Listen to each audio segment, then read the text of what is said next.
Hello friends, എന്തൊക്കെയുണ്ട് വിശേഷങ്ങൾ? ഇന്ന് നമുക്കൊരു മുട്ട റോസ്റ്റ് ഉണ്ടാക്കിയാലോ? അതിന് വേണ്ടി പാൻ അടുപ്പത്ത് വെച്ച് ആവശ്യത്തിന് എണ്ണ ഒഴിച്ചിട്ടുണ്ട്. അതിലേക്ക് നമ്മൾ ചെറുതായി അരിഞ്ഞ വെളുത്തുള്ളി, ഒരു തണ്ട് കറിവേപ്പില, പിന്നെ ഒരു 2 പച്ചമുളക് അരിഞ്ഞതും കൂടി ആഡ് ചെയ്തിട്ടുണ്ട്. ഇനി നമ്മൾ നന്നായി ഇത് വഴറ്റിയെടുക്കണം. ഒരു ചെറുതായിട്ടൊരു ബ്രൗൺ കളർ വരുന്ന വരെ നമ്മൾ വഴറ്റണം. അതിനുശേഷം നമ്മൾ 2 സവാള അരിഞ്ഞതും കൂടി ഇതിലേക്ക് ആഡ് ചെയ്യുക. സവാള പെട്ടെന്ന് വഴണ്ടി വരാൻ വേണ്ടിയിട്ട് നമ്മൾ കുറച്ച് ഉപ്പും കൂടി ആഡ് ചെയ്യുന്നുണ്ട്. ഉപ്പ് ചേർത്തതിന് ശേഷം നമ്മൾ നന്നായി ഇത് വഴറ്റിയെടുക്കുക.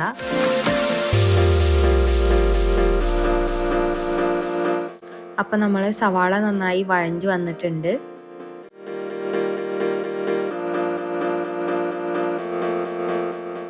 അതിനുശേഷം നമുക്കൊരു മീഡിയം സൈസ് തക്കാളി അരിഞ്ഞതും കൂടി ഈ സവാളയിലേക്ക് ആഡ് ചെയ്ത് കൊടുക്കാം.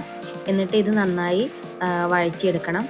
തക്കാളി ഒക്കെ നന്നായി വെന്ത് വരാൻ വേണ്ടി നമ്മൾ കുറച്ച് നേരം ഇത് അടച്ച് വെച്ചിട്ട് വേവിക്കുക. അപ്പം നമ്മളെ തക്കാളി ഉള്ളിയൊക്കെ നന്നായി വെന്ത് വന്നിട്ടുണ്ട്.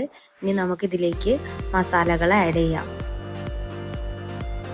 ഞാനിവിടെ ഒരു 1/2 ടീസ്പൂൺ മഞ്ഞൾപ്പൊടി, 1 ടീസ്പൂൺ മുളക് പൊടി, ഒരു 1.5 ടീസ്പൂൺ മല്ലിപ്പൊടി, പിന്നെ കുറച്ച് ഗരം മസാല, കുറച്ച് പെരിഞ്ജീരകപ്പൊടി, കുറച്ച് ചിക്കൻ മസാല, ഇത്രയും മസാലപ്പൊടികളാണ് ഞാൻ ആഡ് ചെയ്യുന്നത്.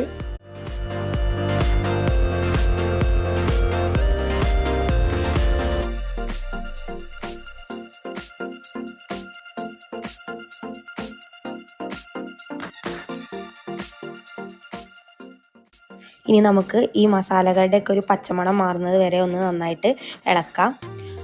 മസാലകളൊക്കെ മൂത്ത് വന്നു കഴിഞ്ഞാൽ നമ്മളൊരു 1/2 ഗ്ലാസ് ചൂടുവെള്ളം ഒന്ന് ആഡ് ചെയ്യുക.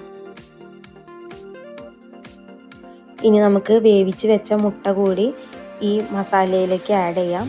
അപ്പോൾ നമ്മുടെ മുട്ട റോസ്റ്റ് റെഡി ആയിട്ടുണ്ട്. എല്ലാവരും ഒന്ന് ട്രൈ ചെയ്ത് നോക്കുക. എല്ലാവർക്കും ഈ ഡിഷ് ഇഷ്ടമായി എന്ന് വിചാരിക്കുന്നു.